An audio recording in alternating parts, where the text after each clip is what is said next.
Imagina encontrar hoy, en Irak, unas tablillas de barro con miles de años y que cuenten la historia de Sargón, ¿eh? Un niño abandonado en un río pero destinado a fundar el primer imperio. Suena a leyenda, ¿verdad? Totalmente. Pero, ¿cómo era ese mundo justo antes de que él apareciera? Eso es lo interesante. Pues eso es lo que vamos a explorar hoy. Nos vamos a meter en esa Mesopotamia presargónica, esa tierra entre ríos, cómo surgieron ciudades como Ur, Uruk. Los sumerios, sus inventos, que no son pocos. Y claro, esa leyenda de Sargón, que es fascinante en sí misma, ¿no? Sobre sus orígenes tan misteriosos. Entender ese contexto es fundamental. Mesopotamia es, literalmente, un regalo de dos ríos, el Tigris y el Éufrates. Una tierra fértil, sí, pero ojo, con un desafío enorme. Las crecidas, ¿no? Exacto, las crecidas de primavera, con el deshielo de las montañas, podían ser brutales, devastadoras. Así que no bastaba con sembrar y esperar. Había que controlar el agua. Había que dominarla. Construir canales, diques, embalses, vamos, una red hidráulica complejísima. Y eso, claro, necesita organización. Mucha mano de obra coordinada desde muy, muy temprano. Y encima una tierra muy llana, de aluvión, pero pobre en otras cosas. Sin madera apenas, sin piedras, sin metales. Efectivamente, y eso les obligó a ser comerciantes casi desde el principio. Tenían que exportar lo que les sobraba, el grano, la lana, para poder importar todo lo demás. O sea que el comercio fue motor desde el inicio. Totalmente. Y en ese caldo de cultivo, pues entre el 3750 y el 3250 a.C., más o menos, florecen las primeras ciudades sumerias de verdad. Ur, la Gran Uruk, Lagash. Que no eran solo pueblos grandes. No, eran centros de poder. Organizaban la irrigación, el trabajo, controlaban las rutas comerciales.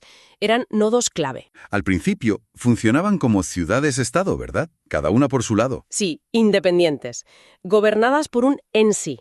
Una figura que era como, rey y sumo sacerdote a la vez. El templo, el zigurat, era el centro de todo. Religioso, económico, administrativo. Pero eso cambia. Eso evoluciona, claro. Hacia el tercer milenio antes de Cristo, el poder, terrenal, se va separando del religioso. Aparece el lugal, que significa literalmente hombre grande. Un rey más guerrero. Exacto. El palacio empieza a ganar importancia frente al templo. Y ahí entramos en una época de esplendor, el dinástico arcaico. Entre 2900 y 2350 antes de Cristo, más o menos, pero también empiezan las guerras. Claro, por el territorio, por el agua, por las rutas. Justo.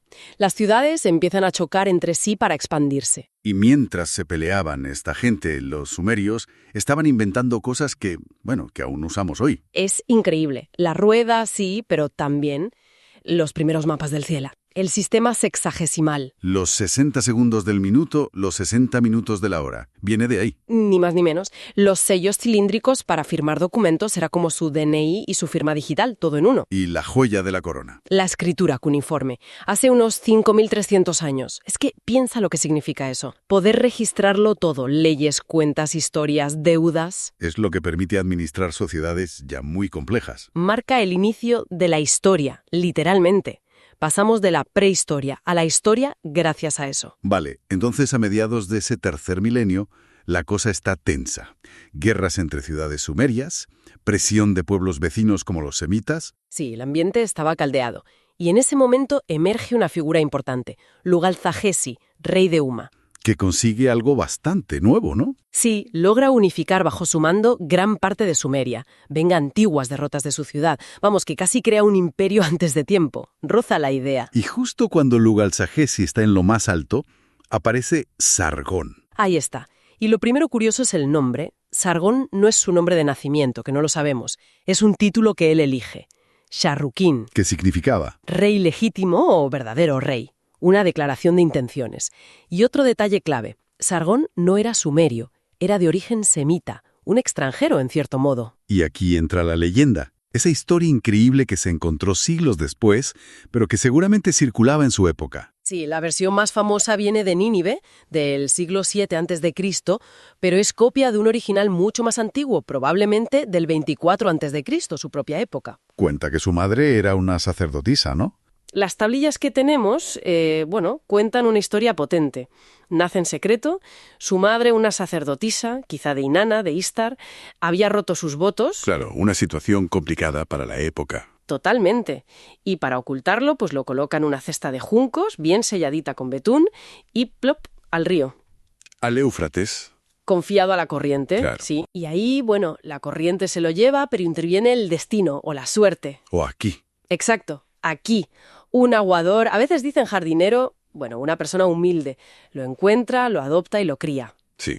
Y claro, aquí muchos historiadores ven una intención clara. Hombre, es difícil ignorarlo, ¿no? Presentar a Sargón, que era semita en tierra sumeria, no como un extranjero o un usurpador, sino como alguien, digamos, de origen modesto, pero Tocado por el destino. una forma de ganarse al pueblo frente a las élites, claro. De legitimar su poder, básicamente. Justo, legitima su ascenso. Y lo que llama mucho la atención es que esta historia, este patrón narrativo, no es único de Sargón. Es un arquetipo que vemos repetido, el del niño abandonado, a menudo en un río, que sobrevive y está destinado a algo grande. Claro, eso es lo fascinante. ¿Dónde más encontramos este eco tan claro? Pues mira, las conexiones son bastante directas. Piensa en Moisés. Ah, claro, el Nilo. Exacto, el libro del Éxodo. Su madre, para salvarlo del decreto del faraón, lo mete en una cesta, la impermeabiliza y la deja en el Nilo. Y lo encuentra la hija del faraón, nada menos. Precisamente, otra vez, origen oculto, río, cesta, rescate. Y un destino que cambia por completo. Tela. Y hay más. Hombre, Roma. Rómulo y Remo, Es verdad, los gemelos. hijos de Rea Silvia, una sacerdotisa vestal, y del dios Marte. El rey Amulio ordena deshacerse de ellos. Y también van a un río, ¿no? Al Tíber, Al Tíber, sí. en una cesta o canasta.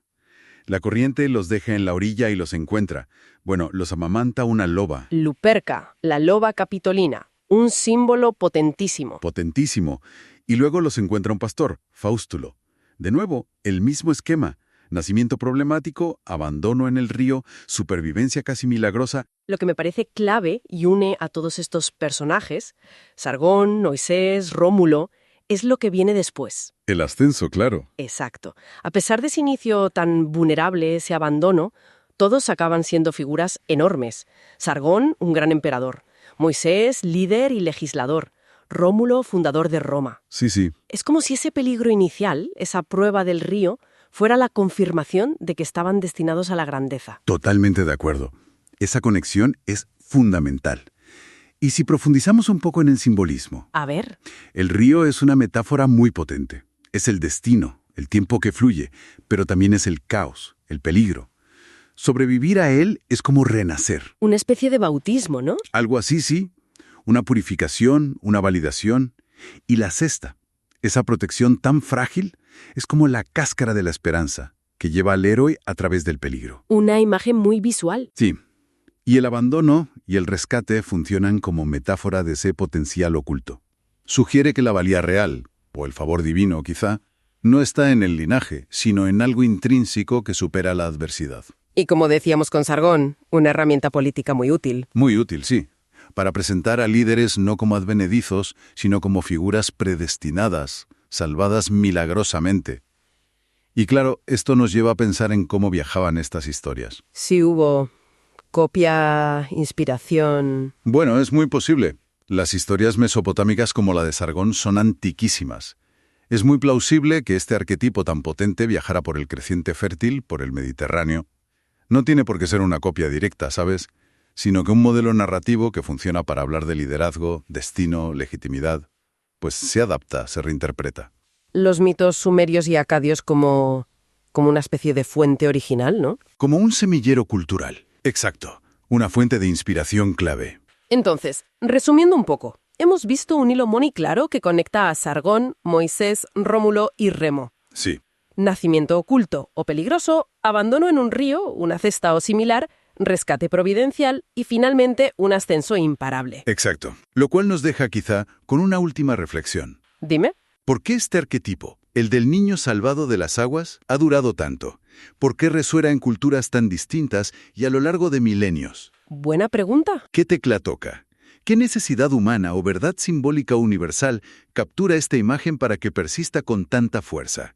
¿Qué dice de nosotros esa fascinación por los orígenes humildes y el destino manifiesto? Pues para darle una vuelta, desde luego. Y la leyenda sigue. Lo encuentra un tal Aki, que era aguador o jardinero. Sí, un hombre humilde. Lo adopta, lo cría como a su hijo. Sargón crece, destaca por su porte, su inteligencia y llama la atención de Urzababa. El rey de la ciudad de Kish, que en ese momento era vasallo de Lugal-Sagesi. Exacto. Y Urzababa lo nombra su copero. Un cargo que puede sonar menor, pero era de muchísima confianza. Estabas al lado del rey, le servías la bebida, podías oír muchas cosas y tenías acceso directo. Y entonces el giro divino. La diosa Inanna, la misma de su supuesta madre, se le aparece en sueños. Y le revela su destino.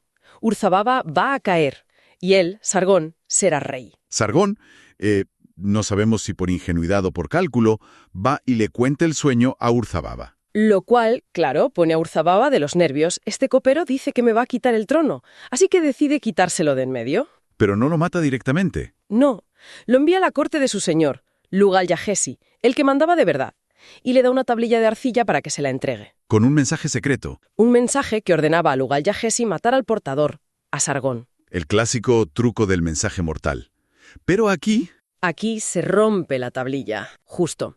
La tablilla encontrada que narra esta parte está dañada. Hay un hueco en la historia. No sabemos exactamente cómo se libró Sargón de esa sentencia de muerte. Es un misterio. Un final de capítulo perdido. Solo sabemos el resultado final.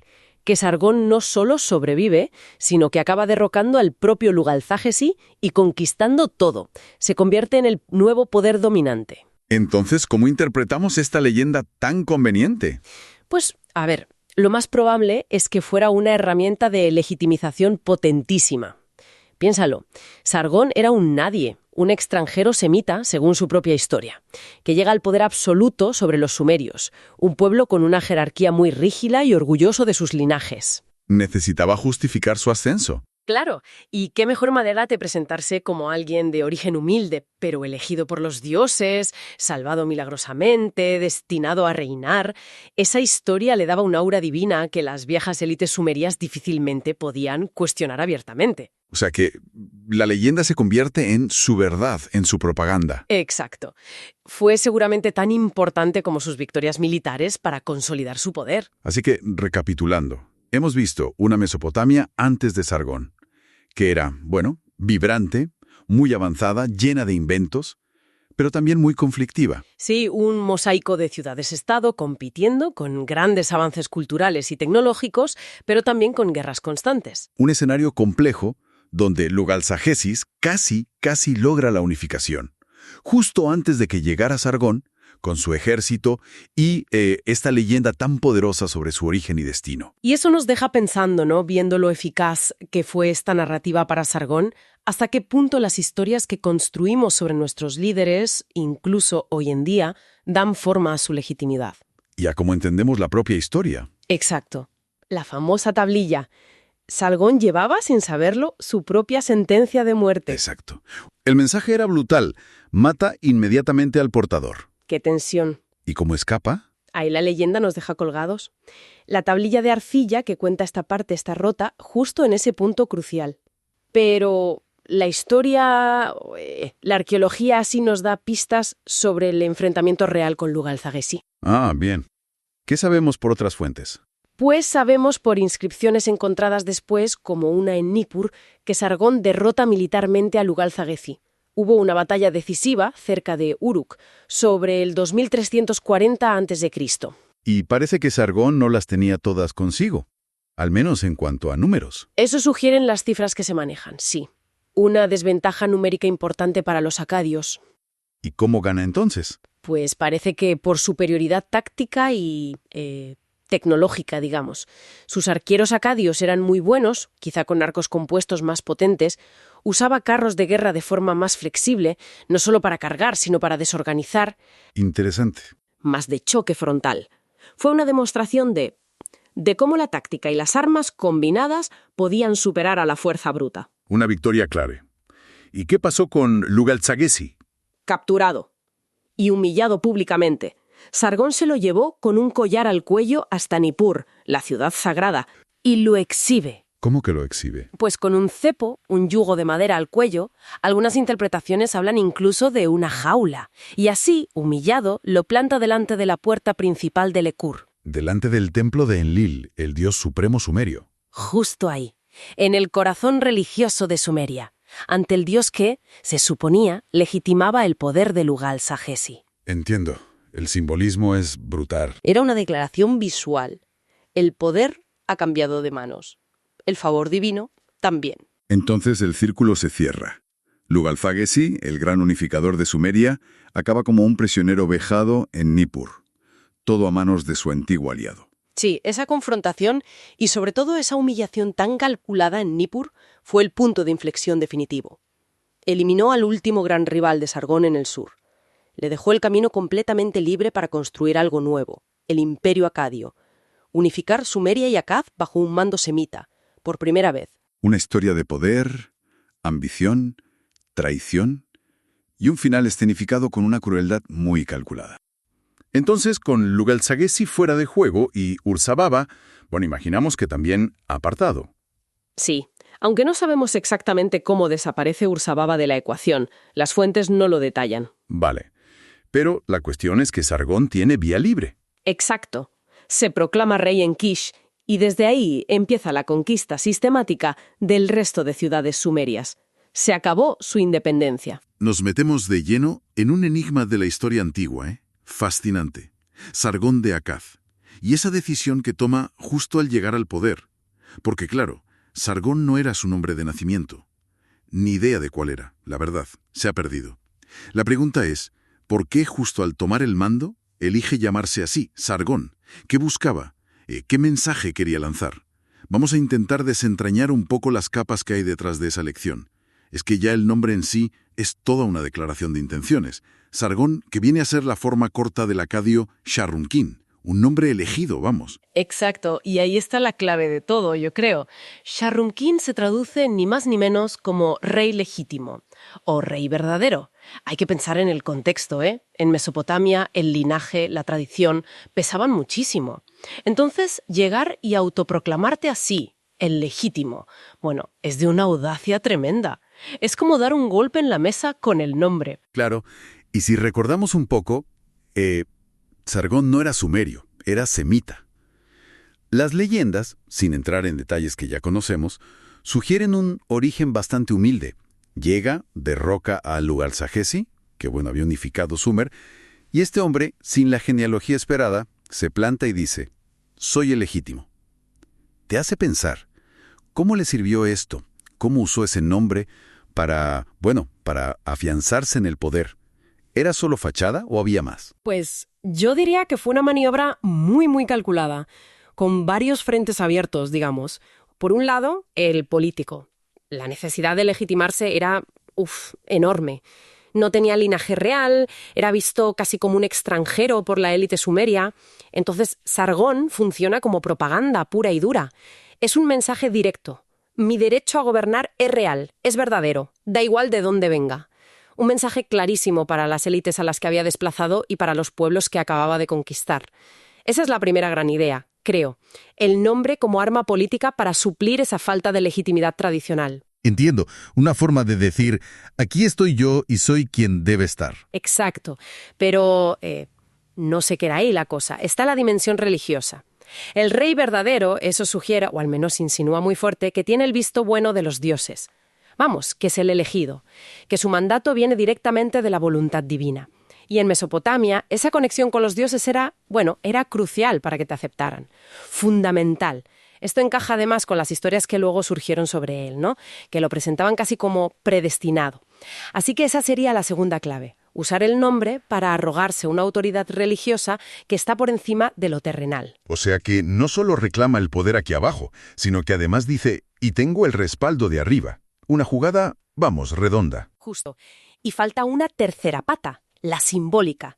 Al adoptar Sargón, lo que hace es cortar con su pasado, ese pasado desconocido, quizá un poco incómodo para un aspirante emperador. Es como crearse una nueva identidad pública, la del fundador, el gobernante justo, destinado a empezar una nueva era. Es una especie de, de rebranding, como diríamos hoy, ¿no?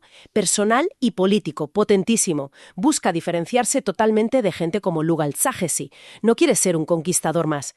Quiere ser el artífice del primer imperio, el unificador, el legítimo, por decreto propio y, como decíamos, divino. Está reescribiendo su propia historia, empezando por cómo se llama. Entendido. Entonces, elegir Sargón no fue solo cambiarse el nombre y ya está. Fue casi un acto fundacional en sí mismo. Una declaración de principios súper estratégica, con varias capas.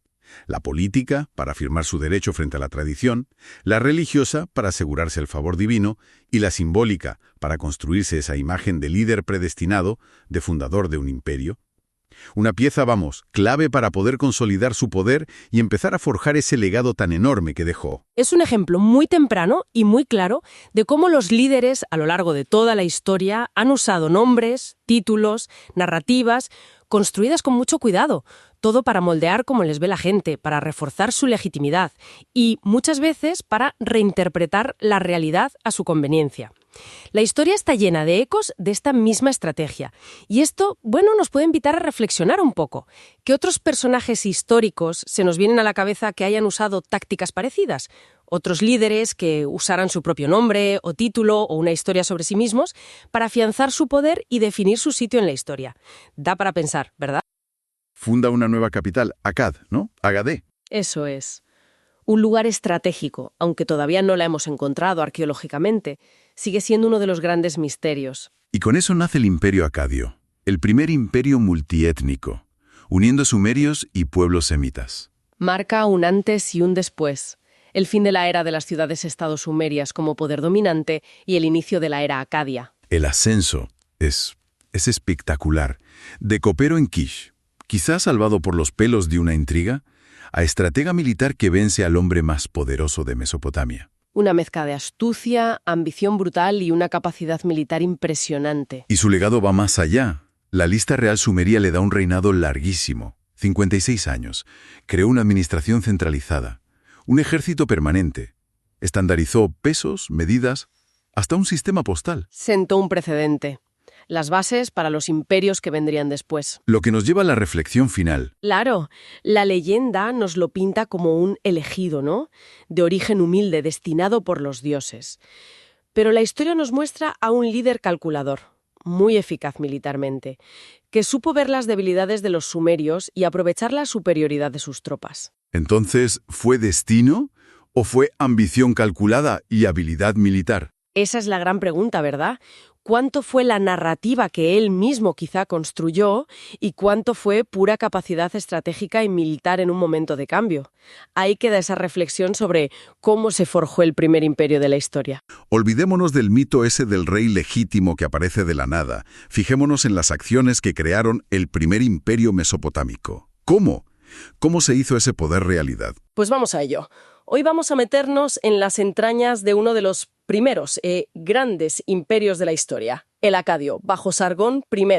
¿Cómo funcionaba aquello? ¿Cuáles eran sus pilares, su estructura? Exacto. Vamos a ver 3 elementos fundamentales, creo yo. Por un lado, las innovaciones militares que introdujo. Luego, su estrategia para administrar, un territorio que era enorme y muy diverso.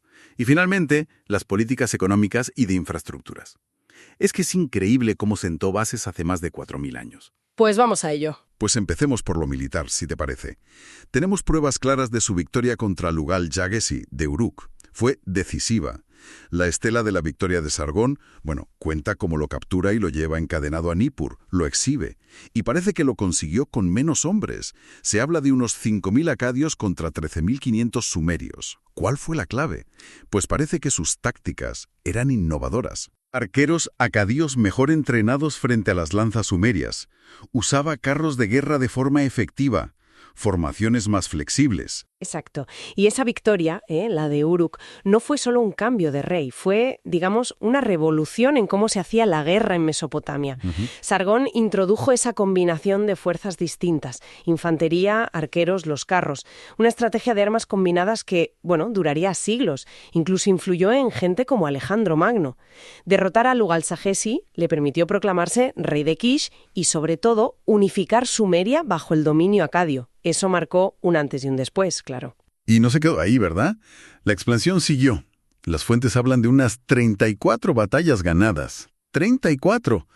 Cruzó el Tigris, sometió a Elam al este, tomó ciudades importantes como Mari, en el Éufrates, avanzó hacia el norte contra los amorreos, conquistó Asur, Nínive. Sí, y hay menciones que incluso sugieren campañas más lejos, hacia Anatolia, quizás Chipre, y el comercio por mar que llegaba hasta la India. O sea que extendió su control hasta el Líbano y los Montes Tauros. Una barbaridad. De ahí le viene ese título tan potente. Sargón y sus sucesores no se presentaban solo como reyes de una ciudad o región. Adoptaron títulos como Rey de las 4 regiones del mundo. Que suena... Dominio universal, ¿no? Una ambición de gobernar todo el mundo conocido. Se presentaban como elegidos por los dioses para esa tarea. Incluso la historia del origen humilde de Sargón, bueno, parece una forma de legitimarse ante gente muy diversa y muy jerarquizada. Vengo de abajo, pero los dioses me han elegido. Señor de las 4 partes del mundo. Un concepto de dominio universal que tuvo ecos. Bueno, hasta Darío III, más de 2000 años después. Impresionante. Pero claro, una cosa es conquistar y otra es mantener un imperio así de grande. Y ahí Sargón demostró ser igual de hábil. Su giro administrativo fue crucial para sostener todo eso. Una estrategia fundamental fue poner a acadios de su confianza, los llamados ciudadanos de Acadia. Gente leal a él. Exacto. Como gobernadores en las ciudades conquistadas. Más de 65 ciudades. Y no eran simples administradores, Convertía esas ciudades en verdaderas fortalezas acadias, con sus propias guarniciones. Aseguraba un control férreo y centralizado. Pero yo diría que la clave, la verdadera revolución, fue profesionalizar el ejército. ¿Profesionalizar? ¿Cómo? Pues creando un cuerpo permanente. Las fuentes hablan de 5.400 soldados, a tiempo completo. Y hay una inscripción que dice que comían pan cada día con el rey. Eso sugiere una lealtad muy directa, ¿no? Una élite cercana. Un ejército entrenado y leal solo a él. Imagínate el cambio. Claro, un ejército profesional y permanente. Eso sí que es una base de poder sólida. Pero para Sargón, la prioridad era el control. Asegurar la lealtad al centro. Y para que esa red funcionara a distancia, necesitaba comunicación. Ahí vamos. Lo del sistema postal primitivo, ¿verdad? Que es fascinante. Sí, es increíble para la época. Un sistema de tablillas de arcilla con escritura cuneiforme, metidas dentro de sobres de arcilla, también de arcilla. ¿Sobres de arcilla? Sí, sellados con el sello del remitente. Había que romper el sobre para leer el mensaje. ¿Garantizaba la privacidad? Piensa en esa logística hace 4 milenios. Era algo muy avanzado. Ya. Increíble.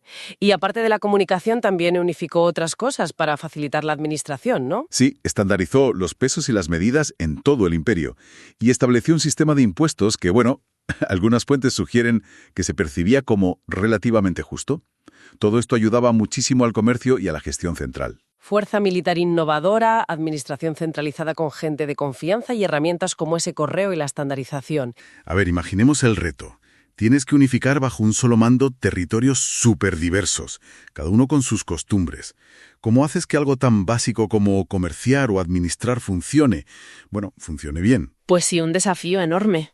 Y parece que una de las claves, según nos cuentan las fuentes, fue una innovación que hoy nos parece normal, pero que entonces fue sorprendente, impulsada por el famoso Sargón de Akkad. Vamos a meternos de lleno en cómo eso de estandarizar pesos y medidas se convirtió en una herramienta de gobierno. Crucial. Absolutamente. Pero antes de Sargón, ¿cómo era la cosa? O sea, ¿cada ciudad, cada región iba por libre midiendo como le parecía?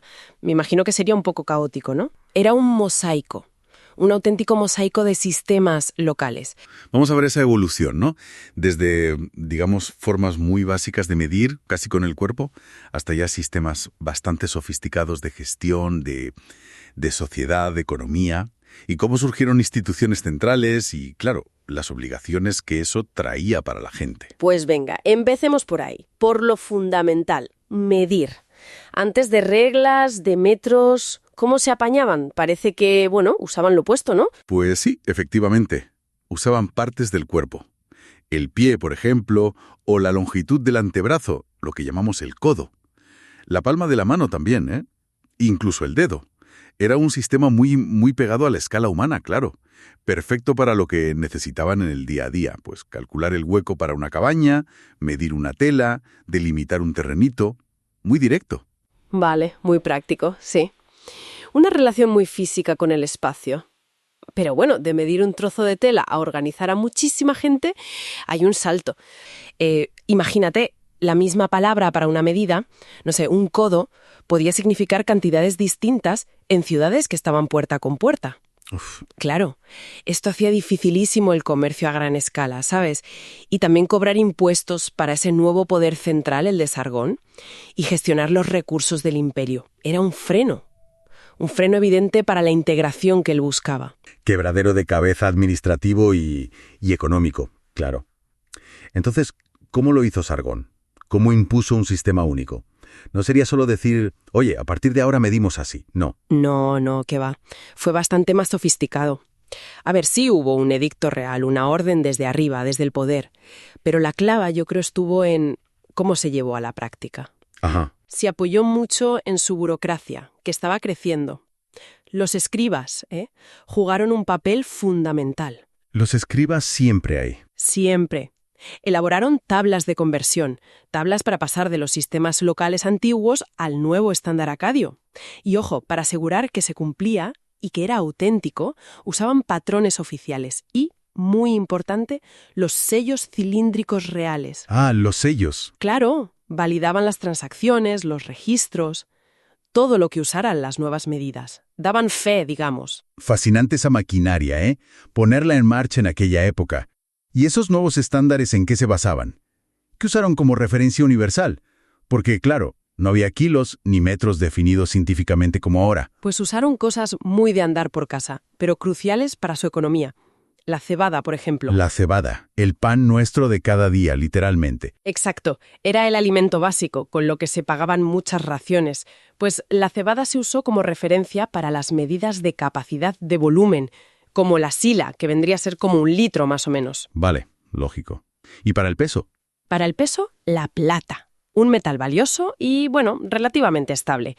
Sirvió de base para unidades como el siclo o la mina. Plata y cebada.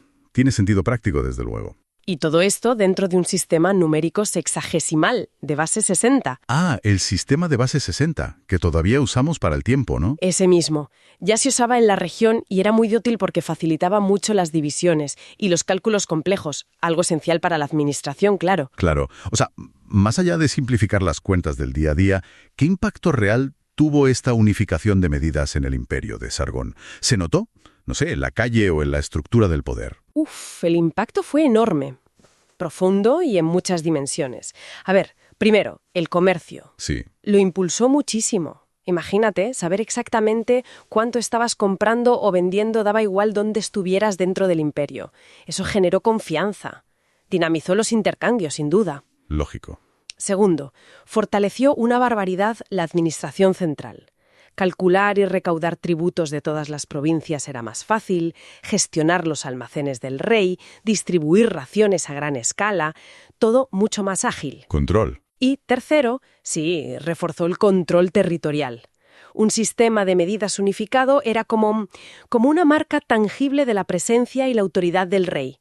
Llegaba a cada rincón del imperio. Y supongo que también tuvo un efecto en la gente, ¿no? En cómo se veían a sí mismos dentro de ese constructo tan grande. Sin duda, aunque nos parezca algo muy técnico, muy purélim, de números, pues creaba una experiencia compartida, un marco común para el día a día económico y administrativo. Ujú. Y eso contribuía, de forma sutil quizás, pero contribuía a forjar una identidad colectiva, a sentirse parte de lo mismo, ¿sabes? De una entidad política organizada bajo una misma autoridad. O sea que no fue solo quitarse un problema de encima. Para nada.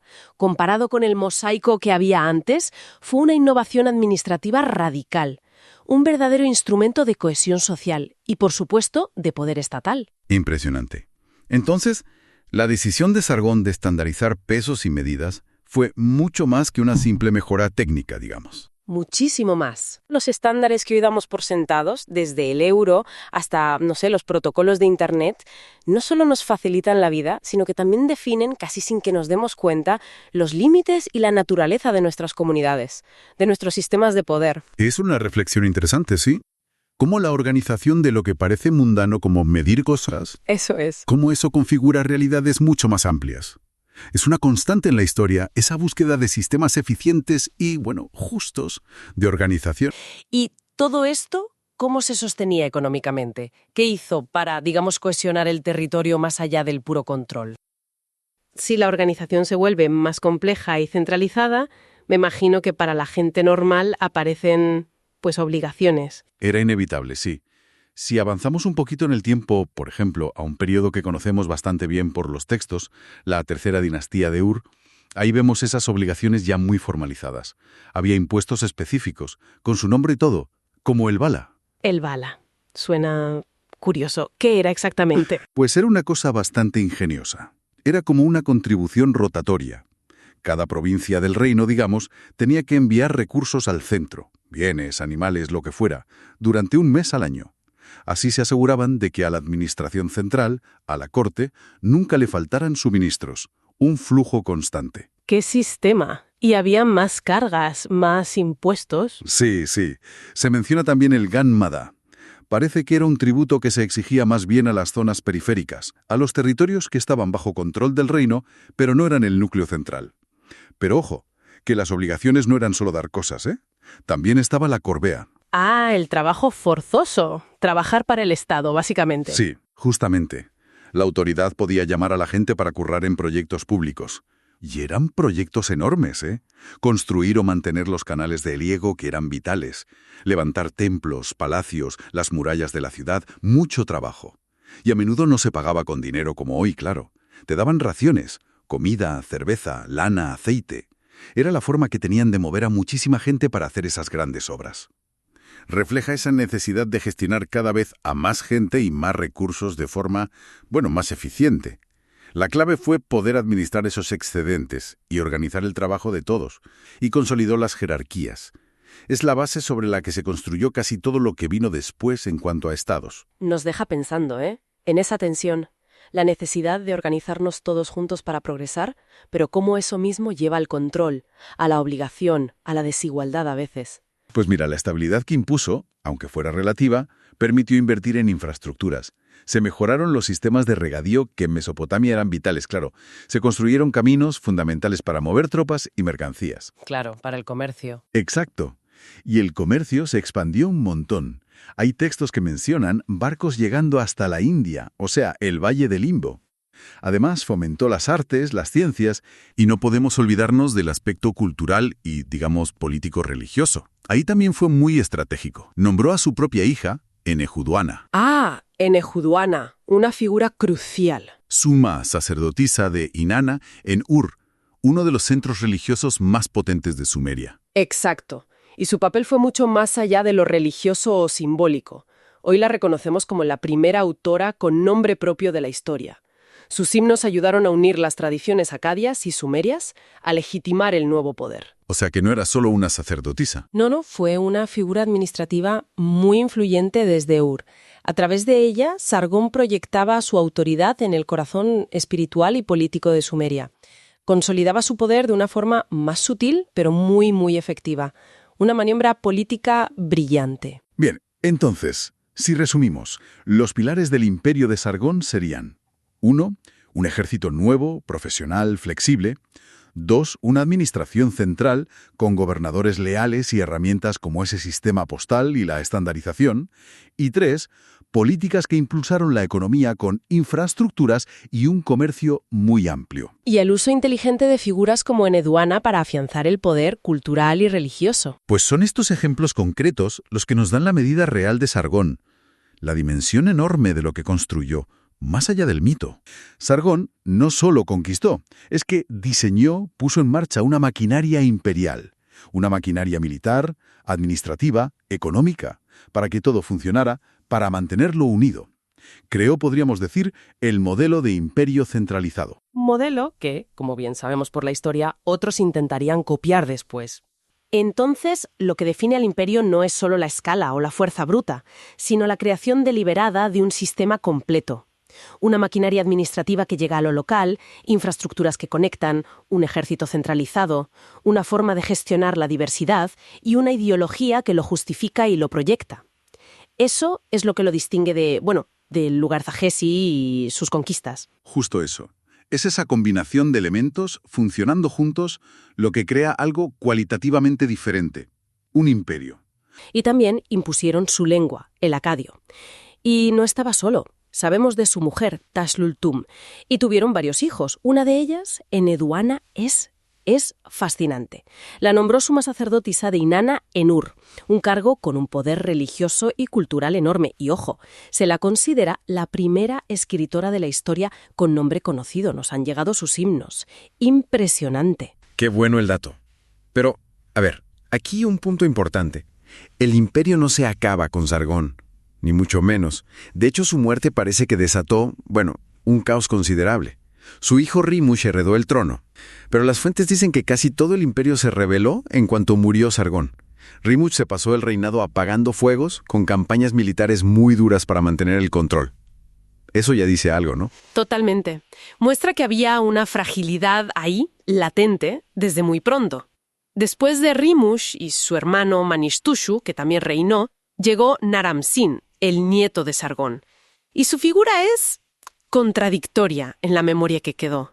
A veces es el gran conquistador, el que se autoproclamó Dios, imagínate, algo nunca visto, y otras veces se le asocia con el inicio de los problemas serios. Lo que sí parece claro es que en su reinado y en el de su sucesor, Shar-Kali-Sharri, la cosa ya estaba tensa. Aunque, ojo, las fuentes también nos dicen que mantenerlo era dificilísimo. Hubo revueltas constantemente, incluso en vida de Sargón. O sea que la estabilidad era frágil. Muy frágil. Incluso ya Mayore, cuando enfrentó revueltas, las crónicas lo pintan como implacable.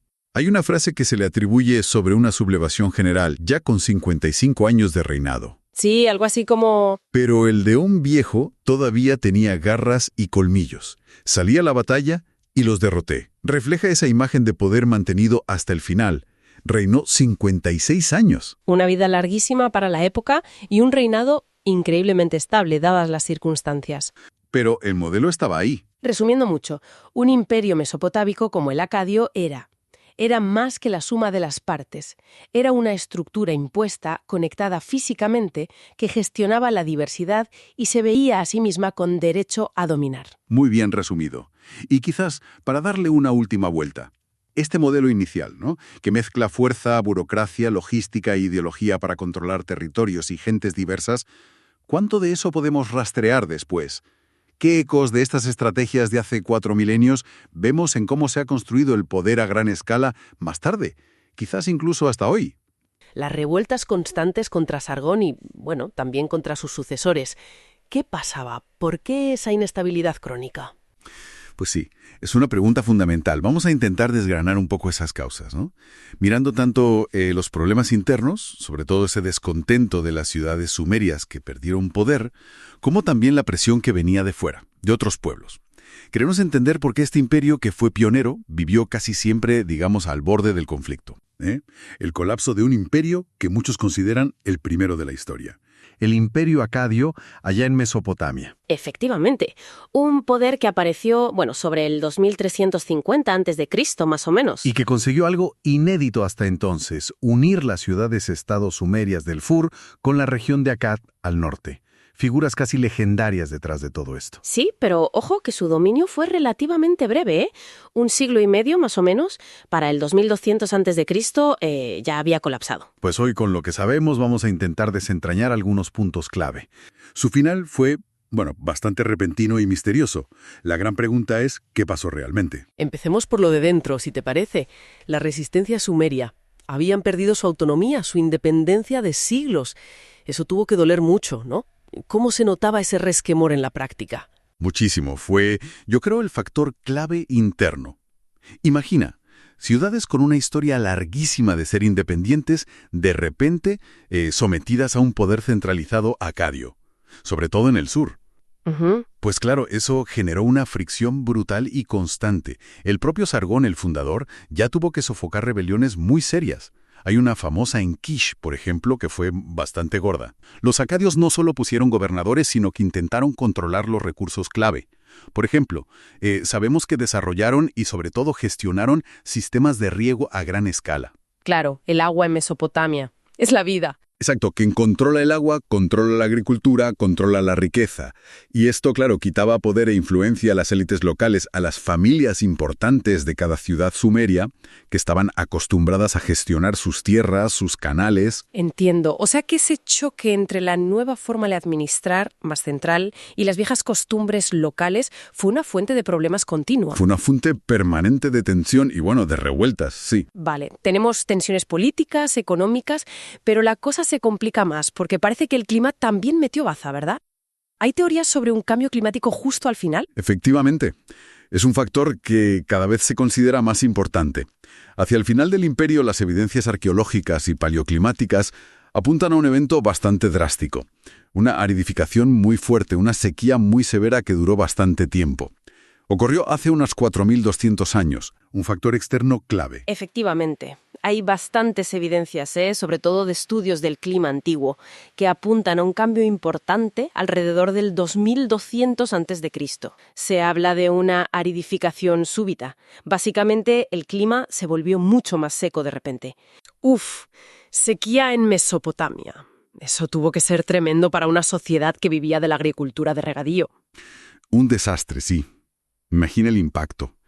Malas cosechas, escasez de alimentos, hambrunas, seguramente movimientos de gente buscando dónde vivir.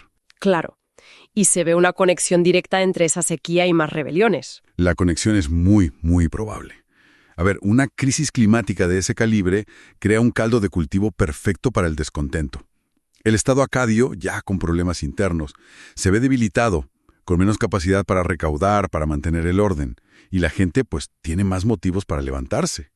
Es como echar más leña al fuego que ya ardía por las tensiones políticas y económicas. Tiene todo el sentido. Un imperio ya tocado por dentro, y encima la naturaleza no ayuda. Aquí es donde se complica más el panorama, porque también aumentó la presión desde fuera. Además de la sequía y las revueltas. ¿Quién presionaba desde fuera? Principalmente unos pueblos llamados gutis. Venían de las montañas Zagros al este. Los gutis. Me suenan. ¿Qué querían? Pues lo típico, las tierras fértiles de la llanura mesopotámica. Empezaron a hacer incursiones cada vez más frecuentes. Quizás no llegaron y conquistaron todo de golpe, pero su hostigamiento constante era un desgaste más. Claro, un frente más abierto. Un desgaste militar, económico, suma eso a la sequía y a los problemas internos. Era una carga adicional muy pesada para un imperio que ya, digamos que empezaba a dar señales de debilidad. Vaya panorama. Sequía, rebeliones internas, ataques externos. Todo a la vez. Pues sí. Y ojo, que todavía falta una pieza importante, al menos durante el reinado de este Shar-Kali-Shar. Aún hay más. Sí, una rebelión muy seria en Elam. Elam era un vecino poderoso al este, en lo que hoy sería Irán. Y hubo allí una gran revuelta liderada por un tal Pusur-Inshushinak. Otra rebelión. Y en Elam, que era una zona importante. Muy importante. Y esta rebelión fue significativa porque marca un poco el ascenso de Elam como potencia rival y, para muchos, el principio del fin del dominio acadio en esa zona. Fue como la puntilla, quizás. Entonces es como si todas las crisis hubieran decidido juntarse en ese momento. Exacto. Y eso es lo fascinante, ver cómo interactúan todas estas cosas. No parece que podamos decir fue la sequía o fueron los gutis. No. Es la convergencia. La tormenta perfecta que decías antes. Justo. Un estrés climático brutal que debilita la economía. Unas tensiones internas que ya existían y que estallan. Y unas presiones externas que ven la oportunidad y aprietan. Cada problema alimentando a los demás. Ahora entiendo mejor eso del tapiz complejo. No es tirar de un hilo, es que se enredaron todos a la vez. Precisamente. Fíjate que incluso las crónicas mesopotámicas posteriores, siglos después, intentaban buscar explicaciones y a menudo recurrían a la religión, a la ira de los dioses. Como si no entendieran bien qué había pasado. Claro, eso nos dice lo traumático que debió ser el colapso y lo difícil que era incluso para ellos señalar una sola causa. Se había vuelto confuso con el tiempo. Entonces, para ir resumiendo, el final del Imperio Acadio no fue un evento simple, ni mucho menos. Fue el resultado de un montón de presiones actuando juntas. El clima, la sociedad, la política interna, los enemigos externos. Y todo eso sobre una estructura, el imperio, que quizás había crecido demasiado rápido o no era tan sólida como parecía para aguantar tantas crisis a la vez. Correcto. Más que buscar un único culpable, que a veces es lo que intentamos hacer, la lección aquí parece ser sobre la fragilidad de estas primeras construcciones imperiales tan enormes. Frente a la acumulación de problemas. Exacto. Cuando coinciden varias crisis graves al mismo tiempo, su capacidad para gestionar todo eso a la vez quizá era limitada. Ese fue, probablemente, su gran punto débil. Una tormenta perfecta. Esa es la imagen, sí. Es uno de los primeros ejemplos claros que tenemos de cómo la política, la guerra y el medio ambiente interactúan y pueden llevar al colapso hasta los estados más potentes. Y aunque el imperio como tal desapareció, su legado no se borró del todo. No, para nada. La memoria de Sargón y también la de su nieto, Naram-Sin, que también fue muy importante, perduró siglos y siglos. ¿Y cómo sabemos eso? Pues porque sus nombres aparecen mucho en textos posteriores, por ejemplo, en tablillas de presagios encontradas en Nínive, ¿sabes? Textos que interpretaban señales para predecir el futuro. O sea que seguían siendo referentes mucho tiempo después. Exacto. Su impacto fue duradero. Incluso tenemos piezas físicas, como la famosa cabeza de bronce de Nínive. Ah, sí, impresionante. Podría ser uno de ellos, un testimonio de esa memoria. Pero más allá de eso, la idea misma de un gran estado unificado en Mesopotamia... Que ellos fueron los primeros en intentar a esa escala. Exacto. Con una burocracia o un intento de control territorial. Esa idea perduró. Sirvió de modelo o inspiración para intentos posteriores de unificación. Como la tercera dinastía de Ur que vino después. Ahí está. Aunque eso ya, claro, es otra historia. El imperio acadio, entonces, nos deja esa imagen de transformación, unificador, innovador, creador de un modelo. Pero también nos recuerda lo frágiles que pueden ser las construcciones políticas, vulnerables a las luchas internas y, muy importante, a los cambios del entorno natural. Una lección sobre la interacción constante entre liderazgo, recursos, vecinos y clima. Pues sí, una interacción que sigue definiendo el destino de las sociedades, un eco que la verdad llega hasta hoy. Da que pensar, ¿eh? Porque esto nos lleva a preguntarnos ¿hasta qué punto la caída de sistemas complejos, no solo imperios antiguos, sino, en general, es a menudo resultado de eso? No de un golpe único, sino de una sobrecarga, de no poder gestionar múltiples crisis que se solapan. Es una reflexión muy pertinente, sí. Una pregunta que desde luego va mucho más allá de las ruinas de Akkad. Muy interesante. Pero, ¿y la ciudad? ¿La capital?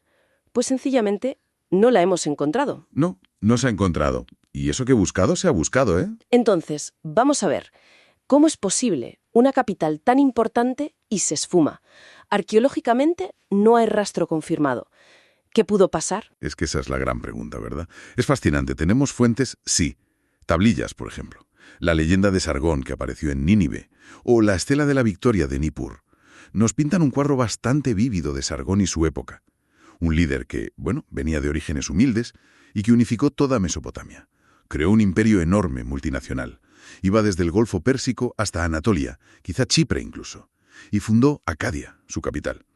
Se cree que a orillas del Éufrates, no muy lejos de donde luego estaría Babilonia, el centro neurálgico de todo. Claro, un imperio con una administración que para la época era muy avanzada, ¿no? Con sistema postal, sellos cilíndricos, un ejército regular, comercio que llegaba lejísimos hasta la India.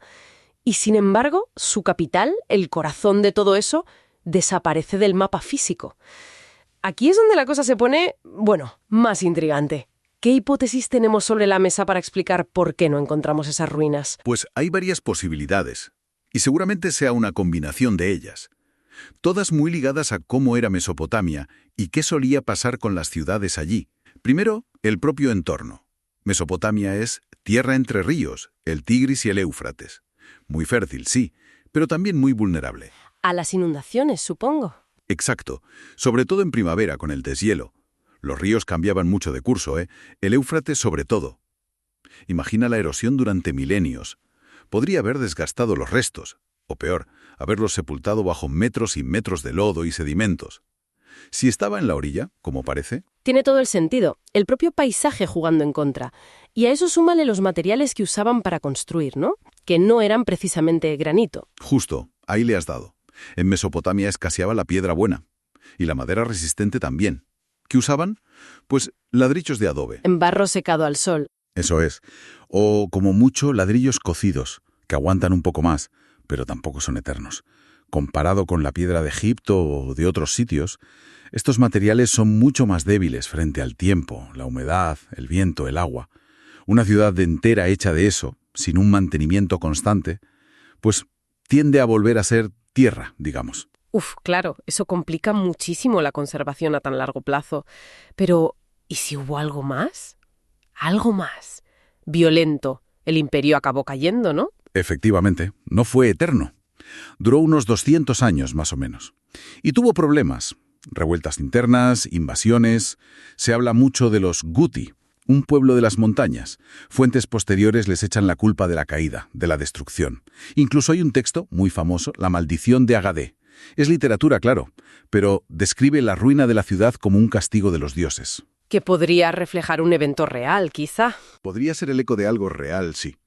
Una guerra terrible, saqueos o incluso una gran hambruna. Se habla de cambios climáticos abruptos por esa época que debilitaron el imperio. Una ciudad que ha sido arrasada, saqueada, pues es mucho más difícil de encontrar e identificar luego. Los restos quedan dispersos, muy dañados. Entendido. Tenemos la erosión, los materiales débiles, una posible destrucción. Y el factor humano posterior, el reciclaje de materiales. Ah, eso es clave. Es posible que otras civilizaciones, como los babilonios que vinieron después y estaban cerca, simplemente usaran las ruinas de Acadia como una cantera. Es que eso era lo normalísimo en la antigüedad. Está más que comprobado arqueológicamente. Es una práctica súper común. Si Acadia estaba, como creemos, cerca de donde luego crecieron ciudades tan importantes como Babilonia, es casi seguro que sus ladrillos, sus piedras, si las había, cualquier cosa útil, fuera sistemáticamente desmontada y reutilizada. Claro, para construir lo nuevo. Exacto. Se convierte en una cantera a cielo abierto. Así que si sumas todo, la erosión del río, los materiales que se deshacen, la posible destrucción violenta y encima el reciclaje posterior, pues tienes un cóctel bastante potente que explica por qué, a día de hoy, no hemos dado con ella. Es un escenario muy plausible para su desaparición arqueológica. Entonces, resumiendo un poco, la capital física del primer imperio, ese centro de poder, de innovación que sentó precedentes, sigue oculta. Quizá bajo capas de limo, quizá sus ladrillos forman parte de Babilonia o de otras ruinas, o tal vez una mezcla de todo la ha borrado casi por completo del registro físico. Sí, pero lo fascinante, y esto es importante creo, es la paradoja. La fragilidad de su cuerpo físico, de la ciudad material, contrasta con la fuerza y la duración de su legado. Porque aunque no encontremos las calles de Acadia, la idea de Acadia, la figura de Sargón como modelo de rey, el concepto de imperio, las innovaciones administrativas que tuvieron, todo eso sobrevivió. Influyó muchísimo en las civilizaciones que vinieron después en Mesopotamia y más allá. Es verdad. O sea, Acadia está muy viva en la historia, aunque no podamos tocar sus piedras. Nos deja pensando, claro. Si algún día, con tecnología nueva, quién sabe, se encontraran esas ruinas, ¿qué nos contarían esas tablillas enterradas, esos cimientos? ¿Qué secretos sobre cómo empezó todo esto de los imperios podrían revelarnos? Es algo sobre lo que sin duda merece la pena seguir reflexionando. Y para quien nos escucha, ahí queda una reflexión. Reconstruimos esta historia con ecos de leyendas, con ladrillos rotos, tablillas de contabilidad. Textos escritos siglos después que mezclan historia y augurios y análisis de polvo de hace milenios. ¿Qué nos dice toda esta mezcla tan heterogénea sobre cómo podemos llegar a entender un pasado tan lejano? Y sobre los límites de lo que podemos saber con certeza. Muchísimas gracias por este análisis tan detallado. Nos vemos en la próxima.